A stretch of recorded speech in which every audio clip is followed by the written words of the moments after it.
तेरी ही गूंजे जय जयकार, करे पूजा तेरी संसार, तेरे बिन होता ना उद्धार। तू है लक्ष्मी देवी, तू है लक्ष्मी देवी माता, तू है लक्ष्मी देवी। तेरी ही गूंजे जय जयकार, करे पूजा तेरी संसार, तेरे बिन होता ना उद्धार। तू है लक्ष्मी देवी, तू है लक्ष्मी देवी माता, तू है लक्ष्मी देवी। धन वैभव कीर्ति से भर दे माँ भंडार, शुभ करनी है मैया कर दे बेड़ा पार।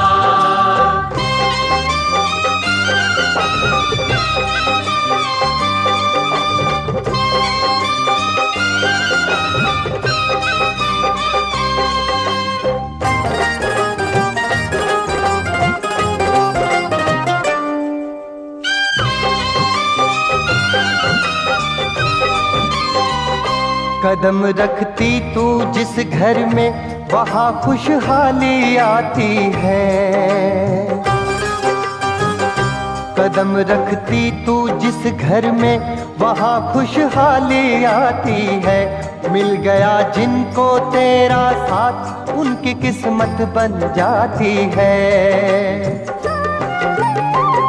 सभी का है तू ही आधार हो, सभी का है तू ही आधार।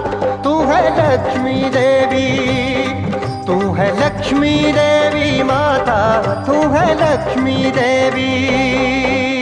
धन वैभव कीर्ति से भर दे माँ भंडार, शुभ करनी है मैया कर दे बेड़ा पार।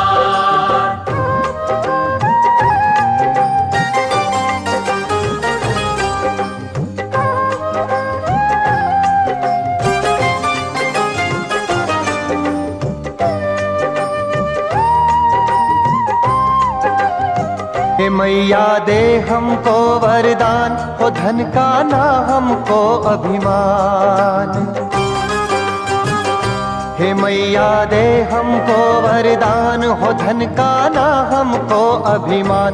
करे हम सच्चे मन से दान, जताए ना फिर भी एहसान।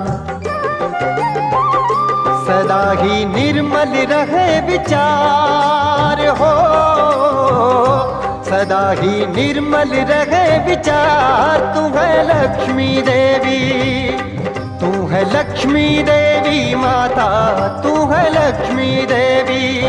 तेरी ही गूंजे जय जयकार, करे पूजा तेरी संसार, तेरे बिन होता ना उद्धार। तू है लक्ष्मी देवी, तू है लक्ष्मी देवी माता, तू है लक्ष्मी देवी। तेरी ही गूंजे जय जयकार, करे पूजा तेरी संसार, तेरे बिन होता ना उद्धार। तू है लक्ष्मी देवी, तू है लक्ष्मी देवी माता, तू है लक्ष्मी देवी।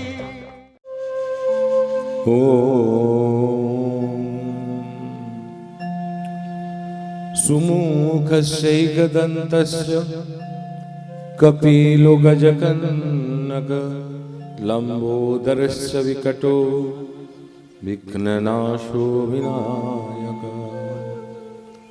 धूम्रकेतुगणाध्यक्ष भालचन्द्र गजाननम्।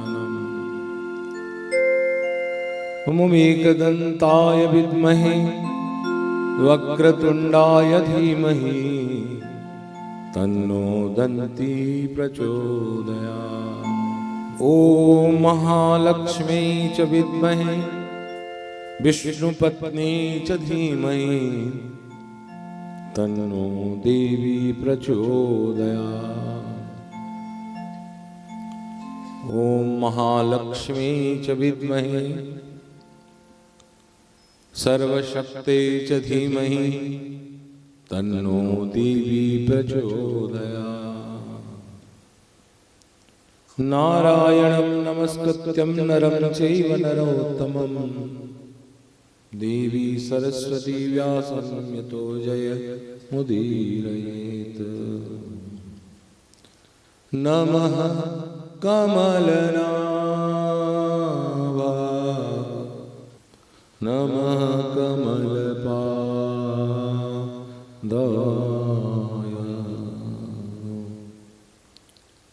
नमस्ते सुमहामाये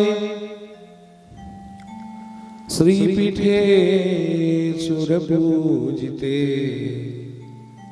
शंख चक्र गदाहस्ते महालक्ष्मी नमोस्तुते। नमस्ते गरुडारूढे कोलासुरभयङ्करी सर्वपापहरे देवी नारायणी नमोस्तुते। सर्वज्ञे सर्ववरदे सर्वदुष्टभयङ्करी सर्वदुःखहरे देवी महालक्ष्मी नमोस्तुते। सिद्धिबुद्धिप्रदे देवी भुक्तिमुक्तिप्रदायिनी मंत्रमूर्ति सदा देवी महालक्ष्मी नमोस्तुते। आद्यांतरहिते देवी आद्याशक्ति महेश्वरी योगदे योगसंभुते महालक्ष्मी नमोस्तुते। स्थूल सूक्ष्म महारौद्रे महाशक्ति मोदरे महापापहरे देवी महालक्ष्मी नमोस्तुते। श्वेतांबरधरे देवी नानालंकारभूषिते जगत्स्थिते जगन्मात महालक्ष्मी नमोस्तुते। महालक्ष्माष्टकं स्तोत्रम् यः पठेत् भक्तिमानः सर्वसिद्धिमवाप्नोति राज्यप्राप्नोति सर्वदा। एककाले पठेन् नित्यं महापापविनाशनं द्विकालं य पठेन् नित्यं धनधान्यं समुन्नतं त्रिकालं य पठेन् नित्यं महाशत्रु महापाप महाशत्रुविनाशनम्।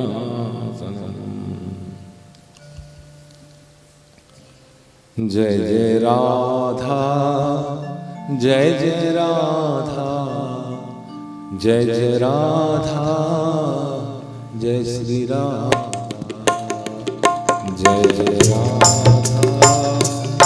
जय जय राधा जय जय राधा जय श्री राधा।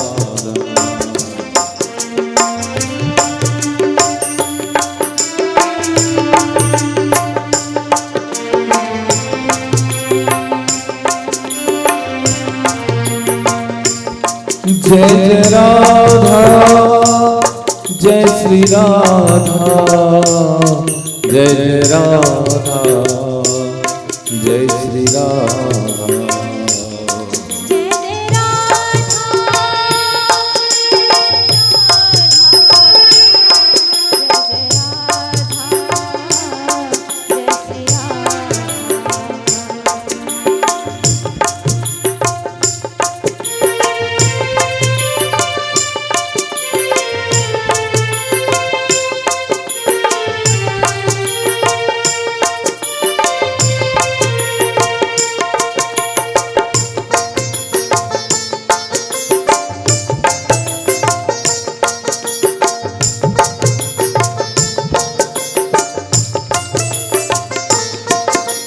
राधा राधा राधा राधा राधा राधा राधा जय श्री राधा जय श्री राधा।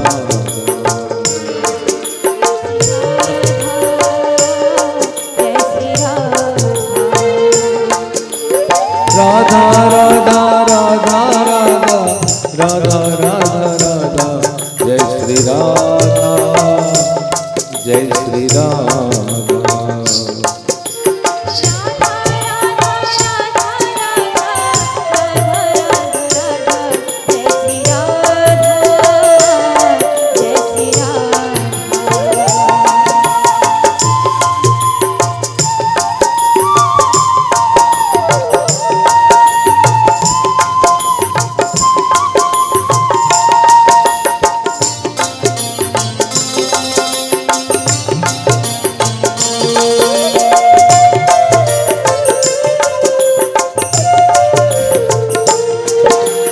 राधा राधा राधा राधा राधा राधा राधा जय श्री राधा जय श्री राधा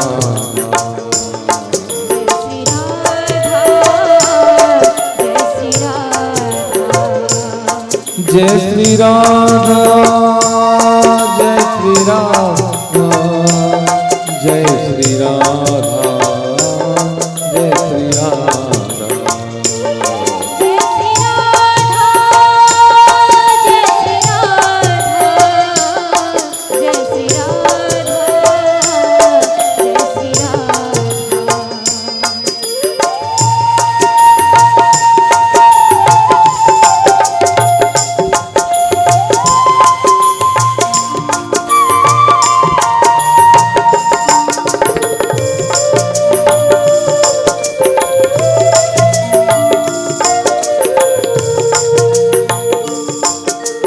राधा राधा राधा राधा राधा राधा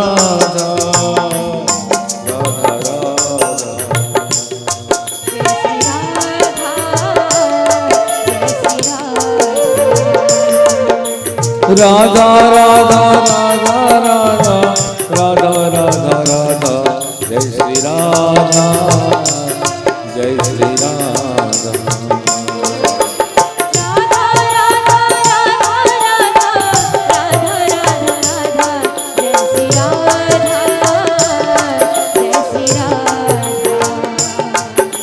राधा रासेश्वरी रम्या कृष्ण मंत्राधिदेवता सर्ववद्या सर्वाद्या वृंदावन विहारिणी वृंदाराध्या रमा असीस उपमंडल पूजिता सत्या सत्यपरा सत्यभामा श्री कृष्ण बल्लवा राधा जय जय राधा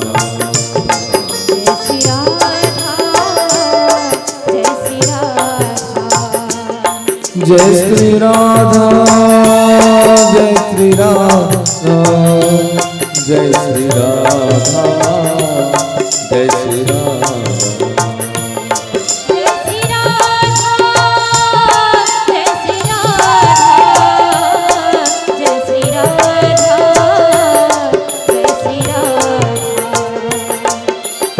वृषभानुसुता गोपी मूल प्रकृतीश्वरी गंधर्वाराधिका रम्या रुक्मिणी परमेश्वरी परात्परा पुण्य पुण्यचंद्र निवारणा भुक्ति मुक्ति प्रदा भव व्याधि निवारिणी राधा जय जय राधा जय जय राधा जय श्री राधा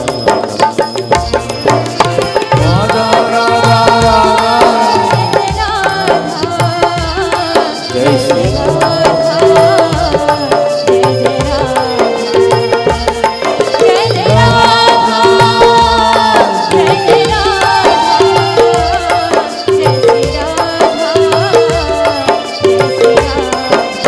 राधा राधा राधा राधा राधा राधा जय श्री राधा जय श्री राधा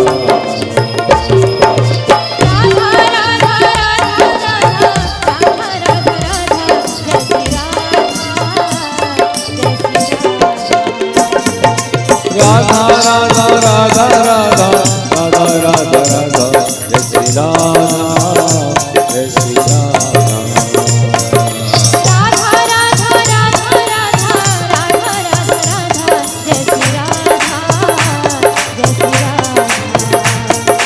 राधा राधा राधा राधा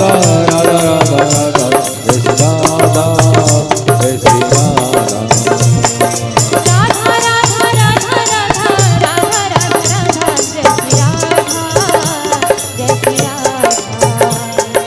राधा राधा राधा राधा राधा राधा राधा जय श्री राधा जय श्री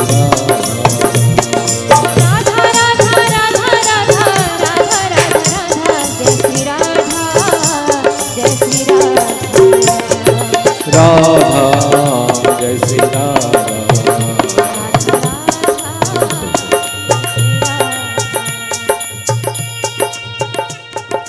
राधा राधा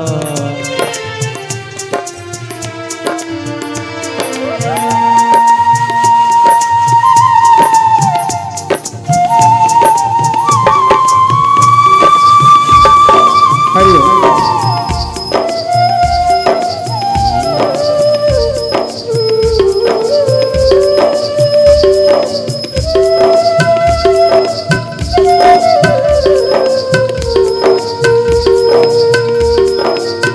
नमस्ते गरुडारूढ़े कोलासुरभयङ्करी सर्वपापहरे देवी महालक्ष्मी नमो।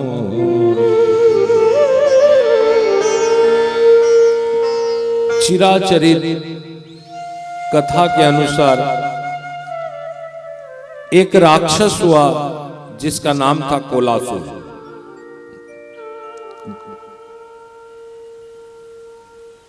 नमस्ते गरुडारूढ़े कोलासुर भयंकरी। एक राक्षस हुआ कोलासुर। ऑब्वियसली राक्षस होते हैं, उसमें बहुत बड़ी बात क्या है, देवता और राक्षसों की करोड़ों वर्ष से लड़ाई चलती आ रही है। एक कोलासुर जो था एक खास तरफ का वरदान से सारे धरती को त्रस्त कर रहा था।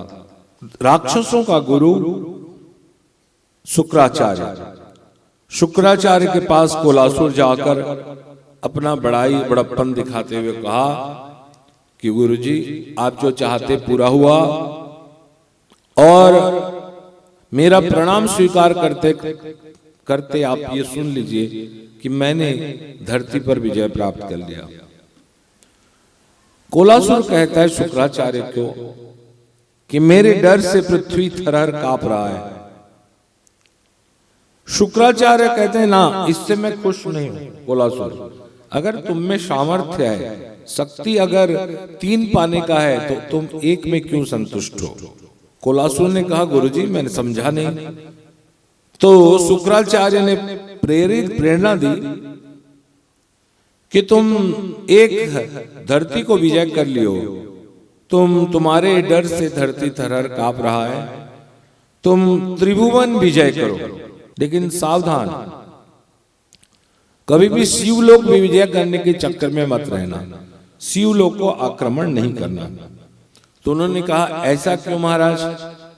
तो शुक्राचार्य ने कहा कि ध्यान रखना, बाकी दोनों देवता एक बार असुरों का भी हैं तो सब उसी के पैदा किए हुए, लेकिन बाकी 2 देवता जो हैं हो सकता है ये असुरों का विरोध हो जाए, लेकिन शिव हमेशा समान दाता है। वो असुरों का भी सपोर्ट करते हैं, असुरों का भी समर्थन करते हैं, असुर सत्ता रहने के लिए भी वो हम लोग के ऊपर कृपा करते हैं। इसलिए तुम तप करो। तप करने से क्या होगा? तप करने से तुम्हें त्रिलोकी विजय करने की सामर्थ्य प्राप्त होगा। तो ये कोलासुर हिमालय के एरिया में, हिमालय की जगह में, हिमालय की तराई में घूमकर एक सुरम्य जगह में अपने आप को स्थापित किया और ओम ब्रह्मदेवाय नमः ये मंत्र तो आप सुनते होंगे। इसी मंत्र से देवताओं को प्रसन्न, किस देवता को? ब्रह्मदेव को प्रसन्न करने के लिए कोलासुर, नाम क्या है? कोलासुर प्रसन्न करने के लिए जप करने लगा। जब कोलासुर जप करने लगा तो सारे देवता अपने आप में टेंशन में आ गए कि रागस, ये जो राक्षस है हो सकता है तो तमोगुणी और इतना कठिन व्रत कर रहा है, और कभी अमर वर मांग लेगा तो तब तो हमारी सत्ता सब दिन के लिए खत्म हो जाएगी। तो जब ब्रह्मा इसकी कठोर तपस्या में प्रसन्न हुए तो कोलासुर ने कहा हे देवता, अगर आप प्रसन्न हो तो मुझे अमर वर दो कि मैं मरूं ना। ब्रह्मा ने कहा, जो सब समय सुने हैं कि जो भी इस दुनिया पे आता है एक दिन उनसे जाना ही होता है। तुम अगर इसका कोई अलग ढंग से मांगना चाहते हो जिसमें बहुत दिन चल पाओ, तो तुम ऐसा करो ऐसा वर मांग लो। सजेस्ट कर रहे हैं कौन? ब्रह्मा। देवता जो मैं कल बताया, इष्ट हमेशा अपनी भक्त का जो रहता है लायबिलिटीज उसको पूरा करने के लिए बाध्य है, बाध्य है। अगर भगवान में आपने उनके ऊपर बोझ रख दिया तो वो आपको बाध्य है कि आपका लायबिलिटीज पूरा करें। तभी भगवान से कृष्ण ने गीता में कहा, अन्यन्याम चिंतयन्ते जना पर्युपासते तेषां नित्याभियुक्तानां योगक्षेम वहाम्यहम्। जो अनन्य भाव से मेरा सेवा करता है, मुझे भजता है या मुझे स्मरण करता है, उसका योगक्षेम वहाम्यहम्। तो कहने का मतलब उसका सारा जिम्मेदारी मेरी है। तो इसी तरह ब्रह्मा ने वर दिया, कहा ये मांग सकते हो। बोले क्या? कि तुम जिसे डरते हो, हम अपने शत्रु से डरते हैं, हम मृत्यु से डरते हैं। तो ब्रह्मा ने कहा तुम जिसे डरते हो ऐसे वर मांग लो कि उससे तुम्हारी मृत्यु नहीं होगी, उससे तुम्हारी मृत्यु नहीं होगी। तो उन्होंने कहा नहीं, आप फिर फंसा दोगे, आप मेरे इष्ट हो, मैं जैसे मांगूंगा, गुरु ने जो सिखाया था वही मांगने की कहा। मैं किसी भी जीव, कोई भी जीव, कोई भी कीट, कोई जंतु, कोई पतंग, कोई मनुष्य, कोई गंधर्व, कोई असुर, कोई नाग, किन्नर, देव, दानव और त्रिदेव, ब्रह्मा विष्णु महेश भी, या त्रिदेवी, महालक्ष्मी, महाकाली, महासरस्वती, ये किसी के हाथ से मैं ना मरूं। अब बच्चे कौन? वो अपना बुद्धि लगाया, बड़ा समस्या। देवताओं को कहा कि ये सब तो मारते बचाते ही त्रिदेव हैं, ये लोग भी नहीं मार पाएंगे। ना असुर है, ना जीव है, ना जंतु है, ना कीट है, ना पतंग है, ना मनुष्य है, ना गंधर्व है, ना नाग है, ना किन्नर है, ना तो कोई देव है, ना कोई दानव है। त्रिदेव भी नहीं, त्रिदेवी नहीं, कौन मारे? वर पाकर इसने पृथ्वी पर तो अत्याचार किया। रामायण 15वीं सेंचुरी में कहता है, मैं उसको उल्लेख करता हूं कि जब जब होई धर्म पर हानि, भाड़ ही असुर अधम अभिमानी। असुर, हम लोग जो सोचते हैं असुर माने अभी क्या दांत निकाल के चाट तो आ जाएंगे। असुर एक भाव है, असुर एक स्वभाव है। असुर, सुर नहीं, देवता वाली भाव नहीं है। यहाँ असुर माने जो केवल अपना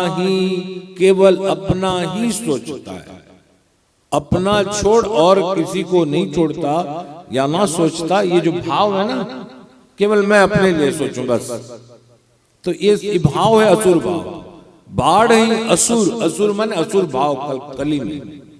अधम, अधम कौन? आपको बता दिया गया कि आगे गड्ढा है और आदमी वहां जाता है, कुछ तो समझ में रखता है कि गड्ढे हैं तो मैं थोड़ा साइड होकर चला जाऊं। भाई ने कहा, गुरु ने कहा। कुछ आदमी गड्ढे को पार करके चला जाता है, कोई तो ऐसा रहता है गड्ढा से वापिस हो जाता है। कोई ऐसा भी होता है कि गड्ढे में जा रहा है, सुना भी है लेकिन गिरता भी है, नहीं चलना तो पड़ेगा बोलते। लेकिन इसमें से सबसे बड़ा अधम वो है कि जो जानता है कि अड्डा है, जा रहा है और कहता है अच्छा गड्ढा है, कितना बड़ा गड्ढा है, कितना गड्ढा है बोल के उतर के जो देखता है वो अधम, उतर के देखता है। गिर तो रहा है लेकिन उतर के देख भी रहा है। तो पृथ्वी पर अत्याचार करते हुए पृथ्वी थरहर कांपने लगी। जब कोलासुर का अत्याचार से पृथ्वी कांपने लगे तो पृथ्वी देवी जो विष्णु पत्नी है, पहले उनका जो लक्ष्मी का कॉन्टेम्पररी पार्ट है, वो पृथ्वी देवी अपना हरा वस्त्र धारण कर सीधा शुक्राचार्य के पास पहुंचती हैं। इसी पृथ्वी पर शुक्राचार्य को रहना है, लेकिन वो क्या करता है, समय समय आते हैं, सीधा पाताल चले जाते हैं अपने असुरों को जगह। तो पृथ्वी देवी जाकर सीधा शुक्राचार्य को कहते हैं, आप ही का शिष्य ये जो कोलासुर है बहुत अत्याचार कर रहा है धर्म पर, पृथ्वी पर, मेरे ऊपर। तो शुक्राचार्य कहते हैं, अधर्म कर रहा है? क्या अधर्म कर रहा है?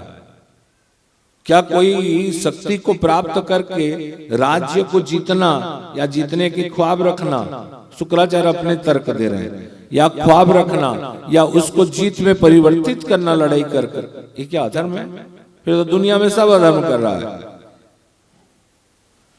नंबर सेकंड, शुक्राचार्य अपने हिसाब से धर्म का प्रतिपादित कर रहे हैं। वो कहते हैं कि अन्याय, आप कहते हैं भूदेवी के अन्याय हो रहा है, तो अन्याय और अनीति करना तो राक्षसों का धर्म है। ये लोग तो वही करेंगे, अन्याय करेंगे, अधर्म करेंगे, तभी अन्याय अधर्म करना इन लोगों का धर्म है। तो ये पृथ्वी देवी का बात नहीं सुनते हैं। तो पृथ्वी देवी त्रस्त होकर नारद के साथ त्रिदेवों के शरण में पृथ्वी देवी गई हैं कि त्राहि माम त्राहि माम त्राहि माम भुवनेश्वर रक्षा करें। तो जब ब्रह्मा, नारद, पृथ्वी और शंकर ये लोग सब विष्णु के पास गए हैं, तो विष्णु ने कहा कि अभी मेरा अवतार लेने का समय है, नहीं, टाइम नहीं आया है, समय नहीं आया कि मैं अवतार लूं। तो मेरे तो फिर समस्या कैसे दूर होगी? तो बोले समस्या तो ऐसे भी दूर नहीं होगा। बोले कैसे? उन्होंने कहा ना त्रिदेवों से मरेंगे ना त्रिदेवी से मरेंगे। तो त्रिदेव में हम लोग भी आते हैं, वो तो मेरे से डायरेक्ट कोई रूप में मरेंगे नहीं, और ये देवी भी नहीं मार सकते। तो उन्होंने कहा लक्ष्मी, सब कहते हैं लक्ष्मी के पास जाके सब कोई कहता है कि पैसा मिलेगा। क्या मिलेगा? पैसा, मनी। लेकिन आपको ध्यान रहे, पैसा देने का या संपत्ति देने का जो डिपार्टमेंट है वो कुबेर के पास है। क्या इसके पास? ओम यक्षाय कुबेराय वैश्रावणाय, क्या कहो? ऐसे बोलो ना, उतना टाइम नहीं है, बोलिए मुंह में। धनदाय नमस्तभ्यम, तो उनका ध्यान है। ओम यक्षाय कुबेराय वैष्णवाय धनधान्याधिपते धनधान्य में देहि दापय स्वाहा। ये मंत्र रात को 11 बजे के बाद उत्तराभिमुख, उत्तर के तरफ मुख करके, अगर कोई बिस्तर पे वज्रासन हो, वीरासन हो, अगर पद्मासन हो, ये 3 आसन कहां बिस्तर पे लेकर अगर इसको जप करे रात के समय, केवल ऐसे उंगली में करे, तो उसका धन धान्य प्राप्ति होना सुनिश्चित होता है। ओम श्रींगलिंग सिंह कमले कमलालय प्रसिद्ध प्रसिद्ध श्रींगलिंग सिंह ओम महालक्ष्मी नमः, इस मंत्र भी को जप करें तो भी महालक्ष्मी कृपा होना सुनिश्चित है।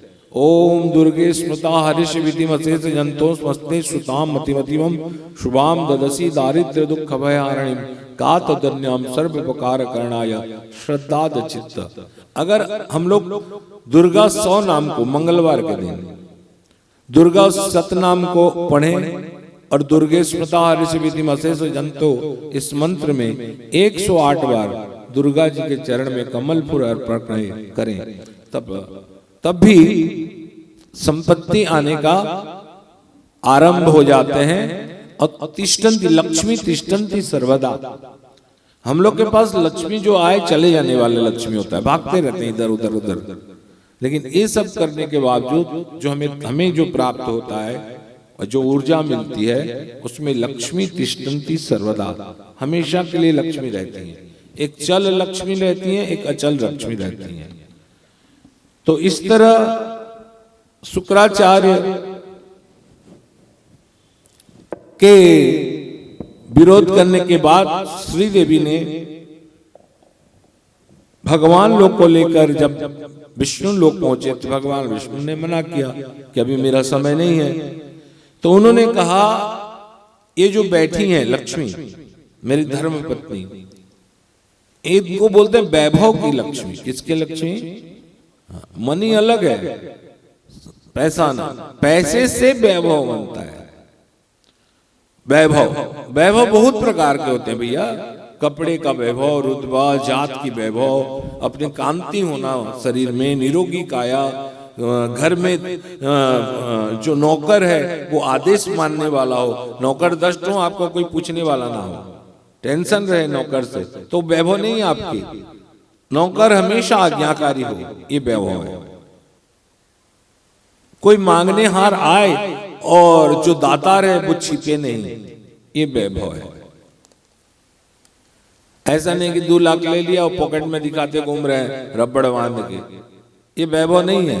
वैभव वो है जो वक्त बेवक्त आप किसी को सहायता भी करें और उससे कुछ पाने का उम्मीद ना रखें, ये वैभव है।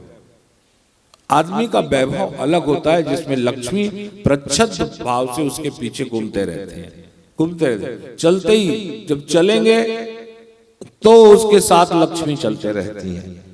तो भगवान ने कहा ये जो वैभव की लक्ष्मी है, वैभव देवी है यानी लक्ष्मी है, इनको आज वैभव लक्ष्मी से शौर्य लक्ष्मी बनाते हैं। क्या लक्ष्मी बनाते हैं? शौर्य माने ताकत की देवी यानी शक्ति की देवी बनाते हैं। बोल सच्चे दरबार की जय। तो ये कैसे होगा?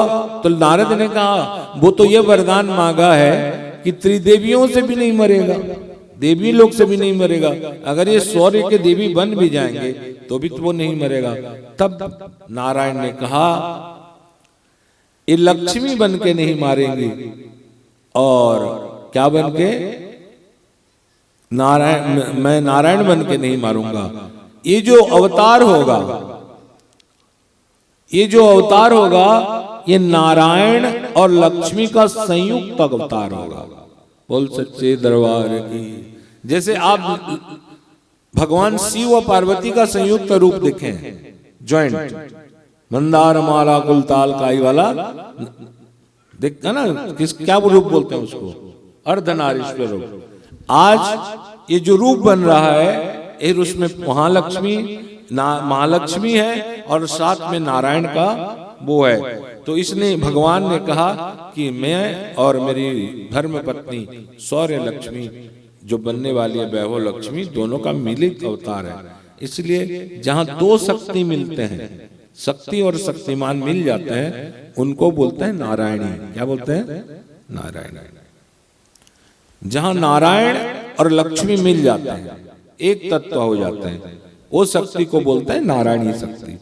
जहां शिव और पार्वती शक्ति मिल जाते हैं उनको बोलते हैं नारायणी शक्ति।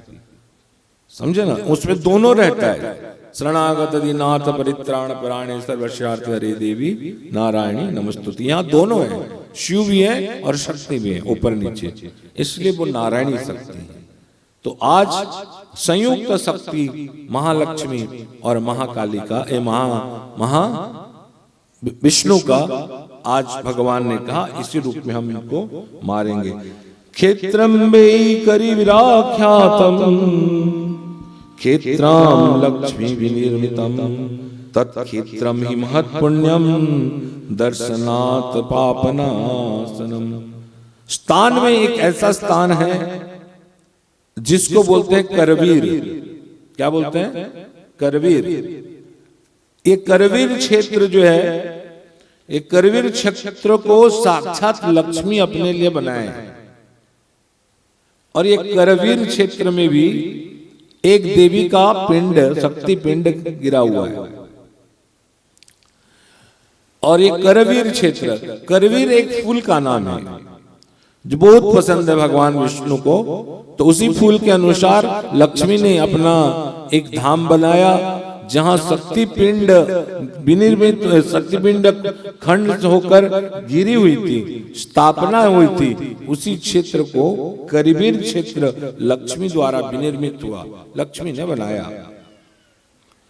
शास्त्र कहता है तत्क्षेत्रम, वो क्षेत्र जो है महत् पुण्यम, बहुत पुण्य करने वाला है, दर्शनात् पाप नाशनम, उस क्षेत्र को दर्शन करते ही मनुष्य की पाप नष्ट हो जाते हैं। तो ऐसा है, कोल्हापुर महाराष्ट्र में है, तो जितने आदमी हैं वहां सब महाराष्ट्र देख के सब कोल्हापुर को पाप नाश हो जाता होगा। अभी जैसे यहाँ चल रहा है ये सब, मैं बोल रहा हूं, आप लोग सुन रहे हैं, 4 बच्चा यहाँ खेल रहे हैं आगे आके, ना किसी को फर्क पड़ता है ना कुछ होता है। ये देखो देखो, ये जो 4 बच्चे हैं कि 6 बच्चे उधर खेल रहे हैं, ये लोग आए तो जागरण में हैं, लेकिन अपने दुनिया में मस्त है, इनको कोई फर्क नहीं पड़ता। तो यहाँ जो चीज मिलने वाला है या उसको प्राप्त करने वाला है, उनको प्राप्त नहीं होगा, खाली एंटरटेनमेंट करके वहां से लाइट वीट देख के चले जाएंगे। इस तरह करवीर क्षेत्र में जब महत् पुण्यम पाप नाशनम बोल के कहता है, हम लोग जाते हैं, एंजॉय करते हैं, वहां कोई फर्क नहीं, आध्यात्म को लूटने की कोशिश नहीं करते हैं। इसलिए उस क्षेत्र की कीर्ति रहते हुए भी हमें वहां हमको कुछ प्राप्ति नहीं होती। बोल साचे दरबार की। आज आखिरी दिन है, शब्द को सुनते जाइए, धीरे धीरे करके मैं वर्णन करूंगा, गला भी बैठ रहा है, इसलिए थोड़ा समय आप लोग दीजिए। शांति परसों जैसे कुछ अच्छे बात बोलकर मैं यहां से चला जाऊं। तो आप लोग को यह समझ में आ गया, सब आगे आ जाइए। तो विष्णु ने, लक्ष्मी ने जो करवीर क्षेत्र स्थापन किया, जहां शक्ति पिंड पड़ा हुआ है, वहां देखो ये शक्ति पिंड गिरा हुआ है, इमीडिएट मंदिर नहीं बना है, मैं बताया हूं। ऐसा भी कल नैना देवी के बारे में बता रहा था कि बर्फ में भैरव अकेले खड़ा होकर शक्ति पिंड का रक्षा कर रहा था। तो ऐसे ही अभी करवीर क्षेत्र को विनिर्मित हुआ है, विनिर्मित पहले से था, लक्ष्मी ने चॉइस करके उसको बनाया। तो विष्णु और लक्ष्मी का संयुक्त रूप जब नारायणी रूप अवतार हुआ, अवतार में नहीं कहूं, कल मैं बताया हूं कि है, लेकिन वो तो नित्य है। लेकिन जब वो जन कल्याण के लिए आती हैं, जब देवताओं के कार्य करने के लिए आती हैं, तो उनको आविर्भाव या उनका जन्म कहलाते हैं। जैसे पार्वती कल जन्म हुए, देवी देवताओं कल आविर्भाव हुए थे, उसी तरह तो विष्णु ने ये देवी को अपना सारा अस्त्र प्रदान किया। कितना अस्त्र? सारा अस्त्र। तो विष्णु का कितने अस्त्र हैं? भगवान विष्णु का कितने अस्त्र हैं? हाँ, आप लोग 4 जरूर बोलेंगे, कमल फूल को मिलाने। कमल फूल भी एक अस्त्र है।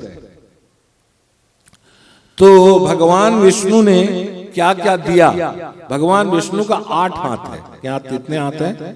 8 धरते हैं, धारण करते हैं। बोलते हैं शंख, चक्र, ढाल, तलवार, गदा, बाण, धनुष, पास धारण करते हैं। तो भगवान ने शंख, चक्र, गदा, तलवार, धनुष, बाण और पास और ढाल लक्ष्मी को दिया। बोलो सांचे दरबार की। आज लक्ष्मी 8 हाथ में शंख, चक्र, ढाल, तलवार, गदा, धनु, बाण और पास धारण करके खड़ी हो गई।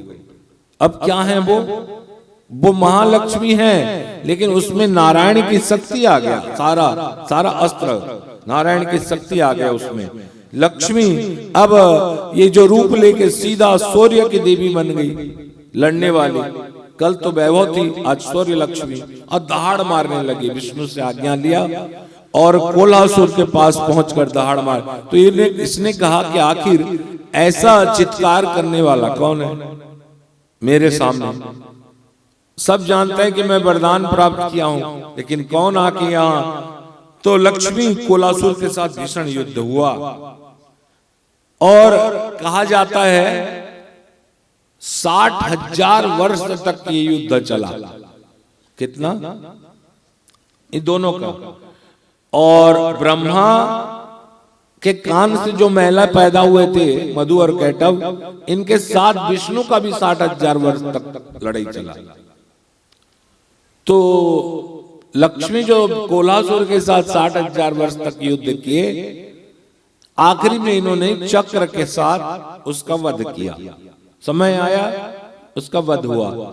लेकिन उधर विष्णु ने जो 60,000 वर्ष तक मधु कैटव का साथ लड़ाई किया, उसका वध नहीं हुआ, तो आखिरी में भगवान भगवती जगदम्बा को उन्होंने प्रार्थना किया और भगवान ने बताया कि ये जहां जल ना रहे, हे नारायण, नारायण माने नारायण का एक स्वरूप जल है, तो जहां जल ना हो उस जगह इसकी वध करो। तो विष्णु ने अपने जांघ पर मारा था, किसको? मधु और कैटव को मिला के, तो मेदिनी बना, ये पृथ्वी बना हमारा। तो ये कोलासुर को चक्र द्वारा लक्ष्मी सिर छेदन करते हैं। जब सिर कट गया तब किया हुआ है, मैं कल बोला था तब किया हुआ है, और देवी का भक्त भी है, ब्रह्मा का भक्त भी है। तो जब ब्रह्मा का भक्त है और देवी का भक्त है, तब उन्होंने कटा हुआ सिर आवाज से जोर से बुलंद करके कहा, माता माता रक्ष माम, देवी देवी पाहि माम, हे जगदम्बा रक्षा करो, हे परम्बा हमें शरण में ले लो। बस कटा हुआ सिर जैसे माँ बोल के पुकारे तो लक्ष्मी प्रसन्न हो गई। बोले बोलो, सिर तो कट गया, वध तो हो गया, लेकिन तुम्हारी क्या इच्छा है? तो कहते माँ अगर ऐसा कुछ हुआ तो मैं जीवन भर के लिए अपमानित होकर रहेगा। सब कोई मुझे असुर अभिमानी इस तरफ से बोलेंगे, आप कृपा करो मां, बस आपकी कृपा करने की देरी है, मेरे ऊपर से लांछन कट जाएगा। आप, मैं जहां हूं, मैं जहां गिरा हूं, या मेरा शरीर जहां गिर रहा है, उस जगह के नाम मेरे नाम से विख्यात हो। क्या नाम से? मेरे नाम से। पहले इसका नाम क्या था? लक्ष्मी इसको बनाए हुए थे, तो जगह का नाम था करवीर क्षेत्र। क्या क्षेत्र? हाँ। तो जब शक्ति का पिंड गिरा था और इतने क्षेत्र का नाम आते हैं, जैसे पुरी को श्री क्षेत्र कहा जाता है, तो करवीर क्षेत्र में पिंडी गिरे थे। लेकिन ये कोलासुर नाम, कोल्हासुर बोलो, ये कोलासुर नामक ये राक्षस मां से मांगा कि मां मेरा सर जहां गिरा है तो एक करवीर क्षेत्र, लेकिन मेरा उद्धार करने के लिए इस क्षेत्र का नाम मेरे नाम से विख्यात हो। तो उसका नाम था कोल्हासुर। तो कोल्हासुर से अपभ्रष्ट होते हुए धीरे धीरे करवीर क्षेत्र को कोल्हापुर बोला गया। क्या बोला? कोल्हापुरी साड़ी कोल्हापुर बोला गया। तो यही कोल्हापुर में माता शक्ति कहा, मां केवल नाम देने से नहीं होगा, अशेष हैं आपकी पिंडी तो है, लेकिन आप इसी जगह पे निवास करेंगे, वो भी प्रत्यक्ष। तो महालक्ष्मी ने पुत्रवत कृपा करते हुए आदेश दिया कि हाँ, आज के बाद इस जगह का नाम कोल्हापुर, और यहां मैं हमेशा के लिए निवास करूंगी। आप जानते हैं कोल्हापुर में महालक्ष्मी की मंदिर है। मराठा काल में इस मंदिर का बहुत उद्धार हुआ था। मंदिर पुरानी होती है, समय समय के अनुसार मंदिर टूटता भी है और मंदिर बनता भी है। इसी तरह आपने कोल्हासुर का वध मां के द्वारा करवीर क्षेत्र को कोल्हापुर,